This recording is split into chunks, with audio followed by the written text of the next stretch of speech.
Si San Martin ng Tours ay isinilang sa Siberia, Pannonia noong taong 325 sa isang angkang pagano. Noong siya ay isinilang ay babago pa lamang ginagawang legal ang Kristyanismo sa imperyo ng Romano.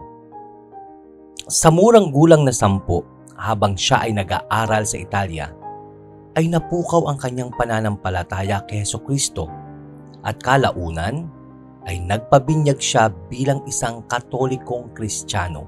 Sa edad na 15, kinailangan ni San Martin na sundin ang atas ng ama na lumahok sa hukbong militar. Noong siya ay isang kawal, sakay ng kabayo, nakasalubong niya ang isang pulubi. Halos hubad at ginikinaw sa nagyayelong panahon. Hinati niya ang kanyang makapal na kapa at ibinigay ang kalahati nito sa pulubi. Sa kanyang pagtulog, nakita niya si Kristo, napapaligiran ng mga anghel at suot ang kalahati ng kanyang balabal. Sinabi sa kanya, "Ang ginawa mo sa pinakaabang tao ay ginawa mo sa akin." Sa edad na 20, naramdaman ni San Martin ang pangangailangang huminto sa pagsusundalo. Tumanggi siyang muling sumuong sa mga laban. Kalaunan ay napahintulutan siyang lisanin ang serbisyong militar. Naglakbay siya patungong Tours at nag-aral siya sa Poitiers. Bumalik siya sa Italia, kung saan nagkaroon siya ng pangitain na nag-udyok sa kanyang bumalik sa kanyang ina. Ginawa niya ito at inakay niya ang kanyang ina tungo sa pananampalataya kay Kristo.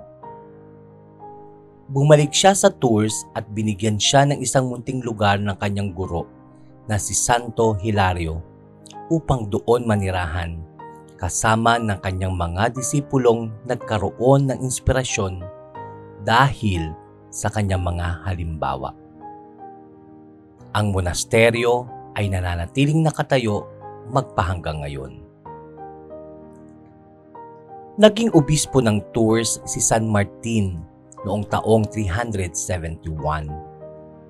Bilang isang obispo, si San Martin ang nagtatag ng sistema ng pagkakaroon ng mga parokya, nabubuo at mangangasiwa ng kanyang diocese. Sinisiguro niya ang pagdalaw sa bawat parokya kada taon. Nilupig din ni San Martin ang paganismo, lalo sa Hilagang Europa. Binawian ng buhay si San Martin noong taong 397 at siya ay naging patron ng mga mahihirap, mga sundalo, mga mananahi at mga gumagawa ng alak. Ang kanyang kapestahan ay ipinagdiriwang tuwing ika-11 ng Nobyembre. Ang pagpapakita ni San Martin ay naitala sa kasaysayan at siya ay nagpapakita sa kanyang mga deboto na nakasakay sa kabayo, hati ang kapa at hawak ang kanyang espada.